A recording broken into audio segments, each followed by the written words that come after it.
고린도전서 16장 1절에서 12절 말씀 읽었습니다. 오늘은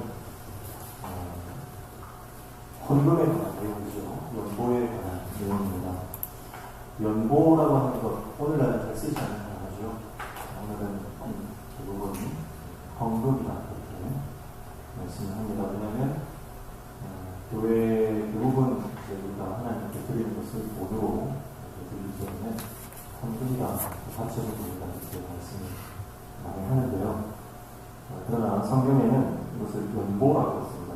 그래서 이 연보라고 하는 것은 교인이 신앙적인 열심과 사랑 그리고 경건한 목적으로 혹은 종교적 의무로서 금전이나 동산 또는 부동산을 교회에 헌납하는 일이다 이렇게 사전적인 의미가 있습니다.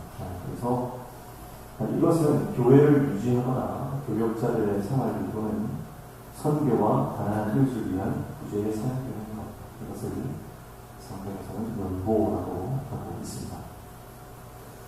마틴 루터는 회개에는 세 가지 회개가 있다고 말했습니다. 첫 번째는 머리의 회개입니다. 지식적으로 하나님을 알고 그분에 대해서 새로운 시각을 갖는 것이죠. 그리고 이 머리의 회개가 일어나는 이후에 가슴의 회개가 일어납니다. 그래서 가슴의 회개는 내가 하나님을 내 인격적으로 받아들이고 내 삶이 변화되는 것이죠. 그러나 마지막 회개가 있습니다. 그 마지막 회개는 동치감의 회개다. 그래서 머리부터 가슴까지 내려와서 내 손으로 동치감이라고 하는 것은 결국 내 삶이, 내 생활이 변하는 겁니다. 그래서 내가 하나님을 위해서 그리고 하나님의 나라를 위해서 또 어려운 지체들을 위해서 손을 벌려서 돕는 삶, 그래서 삶의 변화가 일어나는 것, 이것을 동치감의 회개다 이렇게 말하는 겁니다. 그래서 머리의 회개는 지적인 변화, 가슴의 회개는 사랑과 정의를 실천하는 것이라면 동치감에 대한 회개는 물질에 대한 변화다 이렇게 볼 수가 있겠습니다. 그런데 이 중에서 가장 어려운 것이 동치감의 회개다. 그래서 머리부터 가슴까지는 오는데 우리가 손이 잘 변하지 않는다는 겁니다. 그래서 그 사람이 돈을 어떻게 쓰느냐에 따라서 그가 정말 그리스도의 제자가 되는지 아니면 종교 생활만 하는 것인지 구별하는 척도가 된다 그렇게 말하고 있습니다. 누가복음 3장 10절 이하에 보면 이렇게 말씀합니다. 무리가 물어 이르되 그리하면 우리가 무엇을 하리이까? 대답하여 이르되 옷 두 벌 있는 자는 옷 없는 자에게 나눠줄 것이요 먹을 것이 있는 자도 그렇게 할 것이냐 하고 세리들로 세례를 받고자 하여 와서 이르되 선생이여 우리는 무엇을 하리이까 하매 이르되 정한 새 외에는 묻지 말라 하고 이렇게 말했습니다. 세례 요한이 하나님의 말씀을 듣고 회개하는 사람들에게 어떻게 살아야 되느냐를 구체적으로 말씀을 하고 있는 것이죠. 그래서 자신의 죄를 깨닫고 하나님의 사람으로 변화된 삶을 살기 위해서는 바로 이 지각의 패신이 일어나야 된다. 그 말을 하는 겁니다. 우리가 생각하는 회개라고 하는 것은 일반적으로 교회에서 열심히 봉사를 하는 것, 아니면 술, 담배를 끊는 것, 내가 이전에 방탕하게 생활하는 삶을 청산하는 것 정도로 그것이 회개라고 생각을 하지만 진정한 회개라고 하는 것은 옷 두 벌 입는 자가 옷 한 벌 나눠주는 것, 그게 진정한 회개입니다. 내가 부당한 이익을 취했다면 그 부당한 이익을 취하는 그 일들을 더 이상 하지 않는 것, 그리고 내가 뇌물을 받지 않는 것, 그런 것도 회개에 포함되는 것입니다.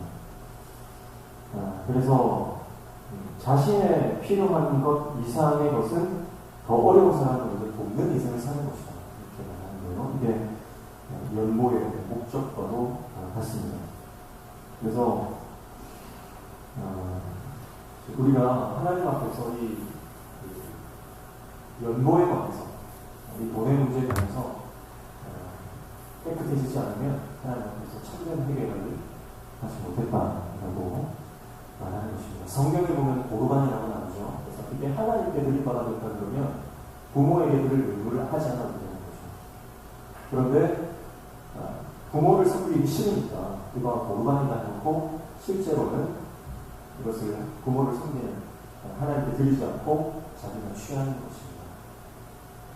그게 이제 고르반이라고 하는 율법을 잘못 자신을 위해서 사용하는 것인데 오늘날도 그런 성도들이 있는 것 같습니다. 교회 헌금을 안 하시는 분들이 종종 있거든요. 왜 헌금을 안 하십니까? 이거 묻기가 참 힘들잖아요. 그러나 그런 부분에 대해서 성도들은 헌금을 안 할 수가 없어요. 그러나 목회자는 상담을 할 수가 있겠죠. 그래서 상담을 하면서 헌금은 왜 안 하시죠? 이렇게 하면 나는 식구 중에 개척교회하는 목사님 있고 내가 가까이 하는 지인이 선교사님인데 나는 그쪽으로 헌금합니다. 그렇게 말씀하는 분들이 종종 있거든요. 그렇게 헌금하셔도 틀리지 않습니다. 맞습니다. 그런데 문제는 뭐예요? 내가 그쪽으로 드린다고 말해놓고 그쪽에 안 드리는 게 문제인 거죠. 그게 고르반의 잘못된 일입니다. 그래서 내가 헌금 생활을 하나님 앞에 똑바로 하지 않으면서 내가 다른 데 한다 이렇게 핑계하는 것은 결국은 하나님을 속이는 것이죠. 그래서 이 연보에 관해서는요, 오늘 말씀이 어떻게 하나님 앞에 헌금해야 되고 물질 생활에서 어떻게 하나님 앞에 해야 하는지에 대해서 오늘 고린도전서 16장에서 말씀하고 있습니다.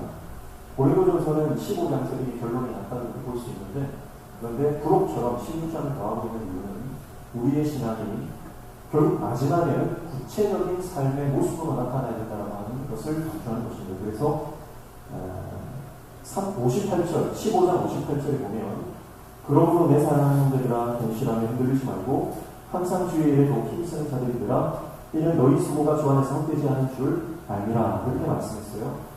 주님 안에서 우리가 수고를 하는데 이 수고는 헛되지 않다는 거예요. 그런데 이 수고가 어떻게 연결되어야 되냐 하는 것을 16장에서 말씀하는 겁니다. 그래서 다시 16장 1절에 보면 성도를 위하는 연보에 관하여는 이렇게 나오죠. 여기서 말하는 성도라고 하는 것은 예루살렘 교회 성도들을 말하는 겁니다. 그리고 더 본질적으로는 예루살렘 교회 성도들 지금 어려운 가운데 상황 가운데 있는 성도들을 향한 연보를 말하는 것이고요. 이것은 더 큰 의미에서는 교회 안에 어렵고 힘든 지체들을 포함하는 것이라 볼 수가 있겠죠. 그래서 내가 갈라디아 교회들에게 명한 것 같이 너희도 그렇게 하라. 갈라디아 교회들에게 명한 것처럼 해라 하는 거예요. 그럼 갈라디아 교회에 뭐라고 얘기했는지 우리가 살펴봐야겠죠. 갈라디아서에 보면 짐을 서로 지라.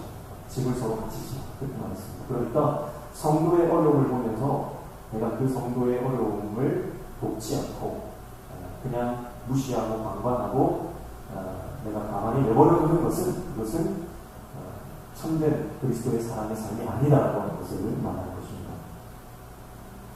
그래서 2절을 보시면 이제 헌금의 원칙에 대해서 말씀을 하는데요. 2절 보시면 매주 첫날에 그랬습니다. 매주 첫날에 첫 번째 원칙이에요. 매주 첫날에 구별하는 것. 헌금을 그냥 마음대로 하는 게 아니고요. 하나님 앞에 내가 하나님께서 주신 것에 대해서 매주 첫날이라고 하는 그 날을 정해서 구별하면서 하나님께 드릴 것을 미리 구별해라 말씀입니다. 그냥 교회에 와서 지갑 열어서 그냥 1,000원짜리 한 장, 10,000원짜리 한 장 이렇게 드리는 것이 아니라 날을 정해서 내가 주로 이제 월급이 들어오는 날이라고 볼 수 있겠죠. 또 월급이 들어오는 그날에 하나님의 것을 먼저 구별하라. 이게 헌금의 첫 번째 원칙입니다. 여러분 오늘 오전에도 말했지만 촛대생은 하나님께 거룩하게 구별하여 드리라고 했습니다. 우리의 모든 것은 하나님의 것이죠. 그러나 내가 하나님께 드릴 것을 따로 구별한다는 것은 내 삶의 전체가 하나님 앞에 구별되어 거룩하게 살아가기를 결단하는 믿음의 고백이 되는 것입니다. 그래서 헌금의 첫 번째 원칙은 매주 첫날 구별하라 하는 것이고요. 두 번째 원칙은 뭡니까? 그 다음 보면 너희 각 사람이라고 했습니다. 너희 각 사람. 자, 헌금은 개인이 할 겁니다. 개인성에 대해서 말하는 거죠.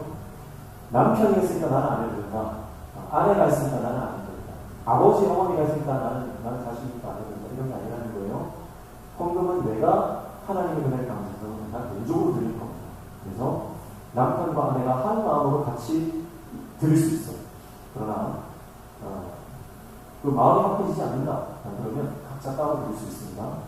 그래서 헌금은 집안에 누가 한 명 했으니까 난 안 해도 된다. 그런 게 아니에요. 그래서 자녀들에게 가르쳐야 됩니다. 엄마 아빠가 11조 했으니까 너희 안 해도 된다. 그게 아니고요. 자녀들은 자녀들의 감사의 제목을 담아서 자녀들의 신앙 고백을 하는 거예요. 그래서 이것은 개인의 신앙 고백이지 누가 했다고 내가 안 해도 되는 것이고 그런 것이 아니에요. 우리 교회는 재정이 많으니까 난 안 해도 된다. 그런 게 아니라는 거예요. 내가 적든지 많든지 내가 하나님 앞에 감사하여 나의 신앙 고백으로 드리는 것, 이것이 헌금이라고 하는 것입니다. 그리고 세 번째 원칙이 뭡니까? 수입에 따라. 그렇죠? 수입에 따라. 수입에 따라 하는 것은 하나님께서 주신 분량대로 하는 것입니다. 억지로 많이 할 필요도 없고 무리해서 할 필요도 없습니다. 하나님께서 나에게 주시는 수입에 따라서 믿음의 분량에 따라서 적절하게 하시면 됩니다. 많이 버시는 분들은 많이 할 수 있습니다. 그러나 내 수입이 적은데도 불구하고 내가 그 사람에게 지기 싫어가지고 그렇게 하시는 분들이 있더라고요. 그래서 어떤 교회에서 헌금 경쟁이 붙었어요. 그래가지고 내가 11조 1등을 한번 해보리라. 그래가지고 자기 수입이 적음에도 불구하고 막 대출까지 내가지고 헌금하고 그런 분들이 있더라고요. 실제로 있습니다. 한국 교회에 많은 그런 일들이 사실 교회만 있었어요. 근데 이것은 바람직하지 않습니다. 성경적인 거 아닙니다. 헌금은 수입에 따라 절대 무리하지 마시고요.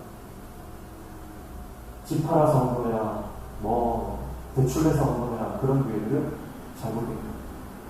그런 교회들은 잘못된 교회라고 생각하셔야 돼요. 물론 하나님께서 특별한 나에게 어떤 은혜를 주셔서 내가 할 수 있어.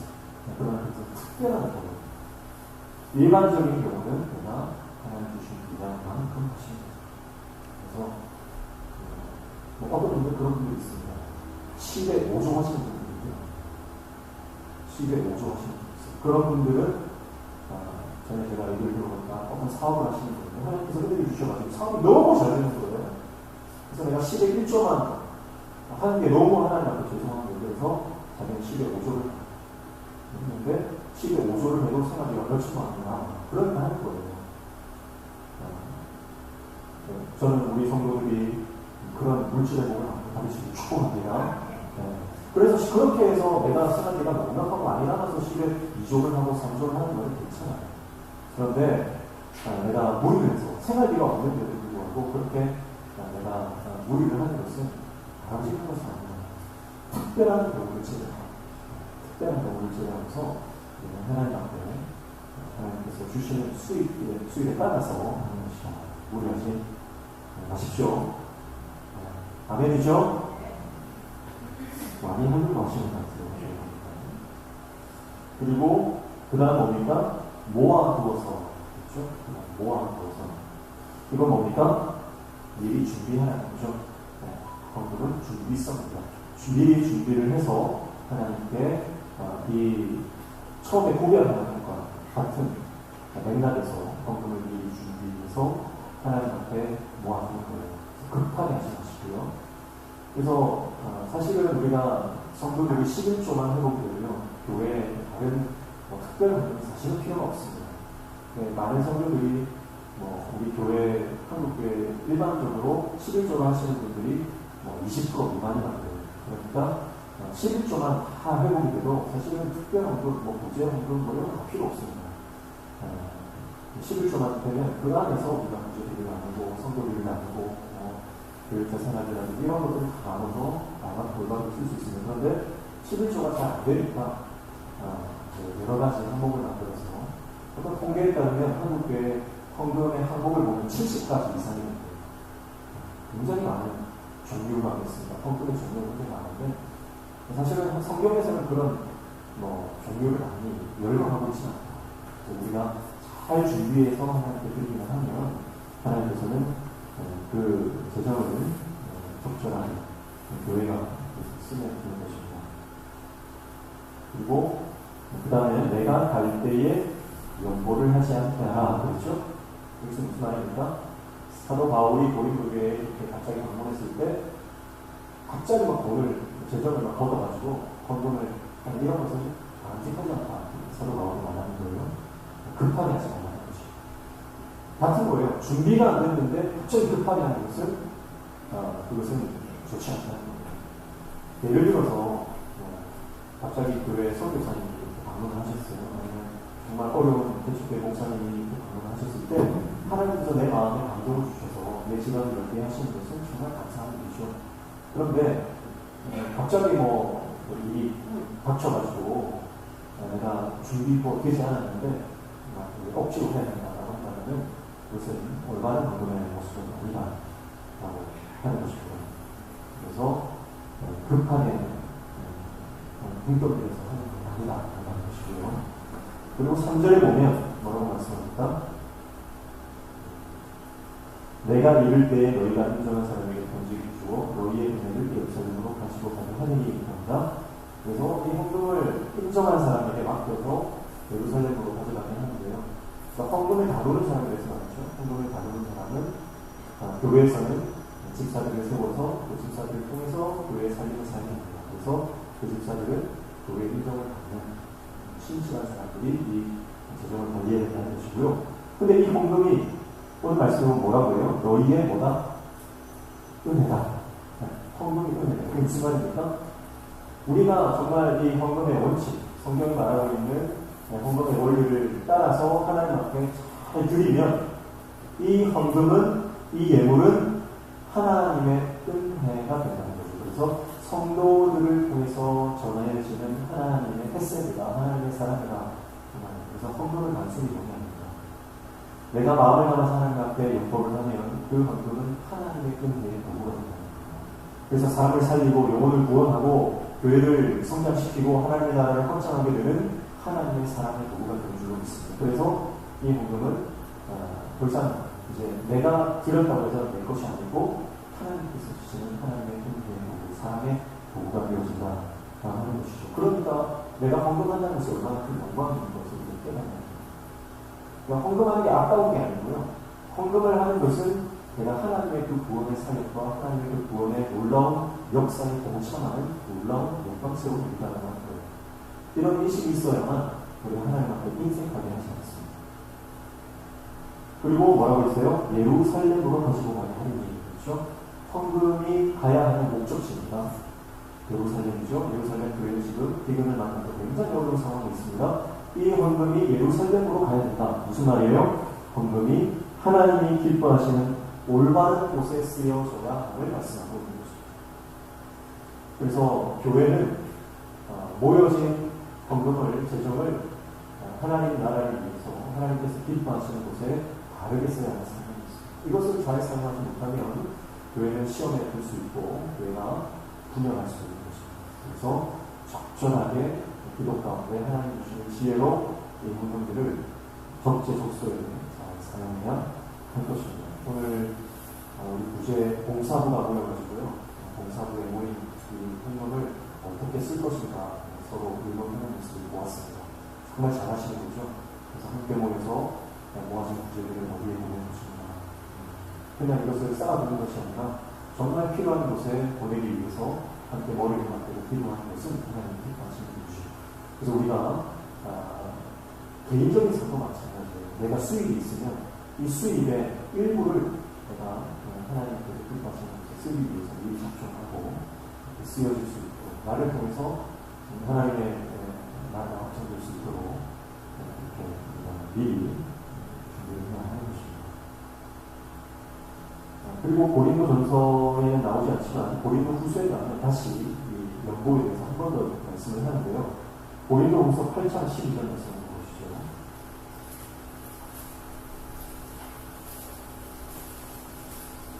고린도 후서 8장 12절 말씀. 고린도 후서 8장은 풍성한 연보에 대해서 말합니다. 그러니까 고린도 전서에서는 연보에 대해서 말했지만 고린도 후서로 가면 풍성한 연보로 바뀌어요. 그렇죠? 그러니까 우리가 헌금하는 것이 하나님 앞에 드리는 헌신이 날이 가면 갈수록 더욱더 풍성해지기를 축복합니다. 그게 하나님께서 우리 삶을 복 주시는 거예요. 그래서 이전처럼 하는 게 아니고 더욱 풍성하게 하나님께서 주시는 것을 우리가 사용하게 되는 것입니다. 그래서 12절에 보면 이렇게 말씀합니다. 할 마음만 있으면 있는 대로 것은 받지 아니하시리라 말했습니다. 그래서 고린도후서 8장 12절에는 헌금의 또 원칙이죠. 뭡니까? 할 마음, 그러니까 자가 있습니다. 할 마음이 없으면 하지 마십시오. 이게 헌금의 원칙. 억지로, 눈치 보고, 주위의 시선 때문에 내가 뭐 교회에 직분도 있고 내가 교회를 다닌 지도 몇 년이 됐고 그래서 내가 이 정도면 해야지. 이러면 그거는 그냥 같이 하죠. 내가 하나님께서 마음 주시는 대로 자원하여 자발적으로 감사함으로 하는 것이 헌금입니다. 내가 감사함으로 해야지 억지로 하는 것은 하나님께서 받지도 않으시고 기뻐하지도 않으신다. 그래서 여러분 헌금을 내가 적선하게 하는 분이 있어요. 여러분 하나님은 세상의 모든 것을 다 주십니다. 내가 하나님께 적선합니다. 하나님은 돈 없어도 가십니다. 그래서 오늘 우리가 하나님 앞에 헌금을 할 때는 자발적으로 감사함으로 해야 한다고 하는 거예요. 놀라운 말씀은 고린도후서 8장 13절이고요. 13절 말씀 보십시오. 이를 다른 사람들은 평안하게 하고 너희는 곤고하게 하는 것이 아니요 균등하게 하려 함이니 이렇게 말씀하고 있습니다. 그래서 무슨 말이에요? 다른 사람들은 평안하게 하고 너희는 곤고하게 하는 것이 아니라 균등하게 합니다. 그래서 이 헌금을 통해서 교인들이 그 교회 공동체가 함께 균등하게 하나님의 은혜를 누리는 통로가 되는 것이다 라고 말씀합니다. 그래서 15절 보시면 이렇게 말씀해요. 기록된 것 같이 많이 거둔 자도 남지 아니하였고 적게 거둔 자도 모자라지 아니하였느니라 이렇게 말씀하죠. 이게 무슨 말이에요? 많이 거둔 자도 남지 않았다. 적게 거둔 자도 모자라지 않았다. 이게 언제 일어난 사건입니까? 광야에서 만나를 거둘 때 일어났던 일이죠. 네. 만나를 거둘 때. 그러니까 여러분 헌금 생활을 제대로 하면 어떤 영적인 사건이 일어난다는 겁니까? 광야의 만나의 기적을 경험하는 영적인 역사가 일어납니다. 이게 헌금 생활의 본질입니다. 근데 이걸 잘 몰라요. 우리가 헌금 생활 하시는 분들이 내가 하나님 앞에 예물 드리고 봉헌 생활을 하는 것이 하나님 나라의 이 놀라운 영적인 복을 받는 분임을 잘 모르고 헌금 생활을 하시는 분들이 많이 있어요. 내가 하나님 앞에 헌신하고 물질을 드리든 몸을 드리든 내가 하나님 앞에 헌신하고 봉사하는 것은 이 광야에서 만나를 먹듯이 하나님께서 우리의 삶을 채우시고 먹이시고 부족함 없게 인도하시는 하나님의 이 영적인 복을 누리게 하시는 통로가 된다고 하는 것입니다. 오늘 저와 여러분이 이 헌금 생활의 이 재정의 원리와 비밀에 대해서 깨닫기를 축복합니다. 그래서 우리가 하나님 앞에 이 재정의 문제에 대해서 돌파가 일어나야 됩니다. 이 돌파가 일어나지 않으면 우리가 신앙에 더 깊은 단계로 내려갈 수 없는 거예요. 예를 들어서 한국 교회는요 직분자들을 세울 때 헌금을 강요를 합니다. 저희 아버지도 그래서 장로가 된 지 한참 되셨지만 제가 전도사로 사역하는 초기였습니다. 그래서 한 20년 가까이 되어 그때 기억이 납니다. 그때 뭐 장로가 되면 최소 1,000만 원 헌금을 했어요. 그리고 권사는 뭐 500만 원, 남수입자 500만 원 그런 식으로 교회가 책정해 놓은 돈이 있었다. 근데 저희 집에 그때 당시 돈이 없었어요. 근데 헌금을 해야 되겠고, 그래서 어떻게 했냐면, 부모님이 보증금 900을 월세를 살고 있었는데, 그 보증금을 떼서 헌금을 하셨어요. 900만 원을 하셨어요. 그게 한국교회 병폐입니다. 한국교회 병폐. 이제 우리 이번에도 기택을 받으신 분들이 6분 계시지만, 저는 개인적으로 아마 다 동의를 해주시겠지만 헌금을 하나도 안 할 겁니다. 너무 잘못됩니다. 왜 헌금을 합니까? 강요해서 헌금하는 게 아니잖아요. 오늘 우리가 그래서 오늘 하나님께서 음식식을 앞두고 이 말씀을 보게 하시는 건 아닌가 생각이 드는데요. 억지로 하는 건 아닙니다. 누가 시켜서 하는 건 아닙니다. 헌금은 법에 정해놓고 권사되면 얼마나, 장로되면 얼마나, 그런 거 성경에 절대 없습니다. 그래서 헌금을 하고 싶으면 되죠. 그래서 내가 직분을 받았기 때문에 하나님께 감사해서 하나님 앞에 내가 개인적으로 개인의 신앙 고백으로 드리는 것이지, 교회를 만나보면요, 임직식 순서에 딱 넣어놨어요. 임직자들이 교회에 드리는 선물을 떼어가지고 순서에 딱 넣어놨어요. 안 그래도 교회가 없습니다. 우리 교회인데 빼가지고 그냥 헌금 그냥 들어오실 때 헌금만 하시면 되는 것이지, 그걸 따로 순서를 정해가지고 두둑하게 이렇게 봉투를 해가지고 주고받고 하는 순서가 있다. 그런 점을 다 빼야 이렇게 저는 강력하게 주장하는 바입니다. 네.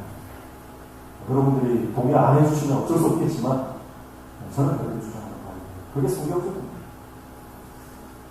그래서 한 사람도, 중요한 것은 헌금 때문에 시험입니다. 한 사람도 헌금하고 교회에서 이 재정 문제 때문에 시험을 하십니다.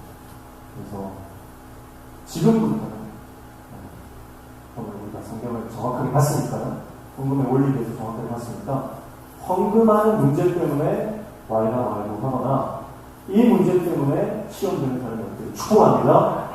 네. 누가 얼마 했다더라, 그런 거 여러분 입밖에 없던 것 같아요. 제가 이걸 꼬매봅니다. 그러니까 여러분 신앙은 하나님 앞에서 내가 합니다. 그래서 내가 은혜에 감사한 만큼 믿음의 분량대로 하나님이 주신 그 수입에 따라서 하는 것이지, 자원하여 감사하여 준비하여 구별하여 하는 것이지, 누가 얼마 했다더라, 내가 내 미신이 있는데 그런 거는요, 그런 것은 성경적인 것이 아니고 교회를 쪼개고 분열시키기 위한 사단의 미혹이다, 이렇게 보시면 되는 거예요. 아멘입니까? 그래서 오늘 성경에 나오는 헌금의 원리에 대해서 살펴보았습니다. 헌금의 원리는 동일하게 우리의 삶의 신앙의 모든 원리로 합니다. 그래서 재정이라고 하는 것은 결국은 우리가 이 땅을 살아가는 자본주의 원리, 우리의 삶의 원리라고 볼 수 있는데, 그 원리를 성경적 원리로 갖고 있는 겁니다. 성경이 우리가 어떻게 살아가야 하는지를 정확하게 말씀해주고 있다면, 우리는 그 말씀을 정확하게 받고 믿고 그리고 따라야 합니다.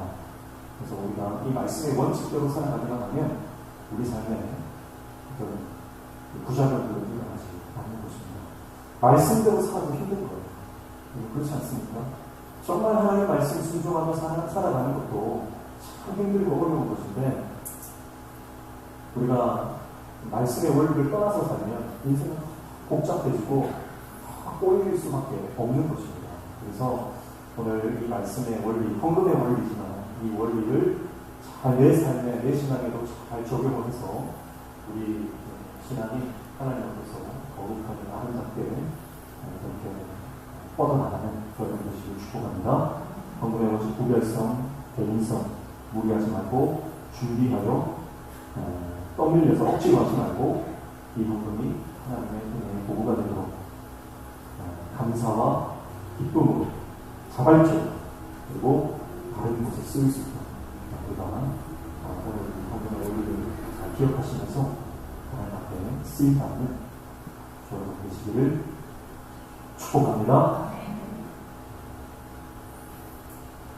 찬양하겠습니다.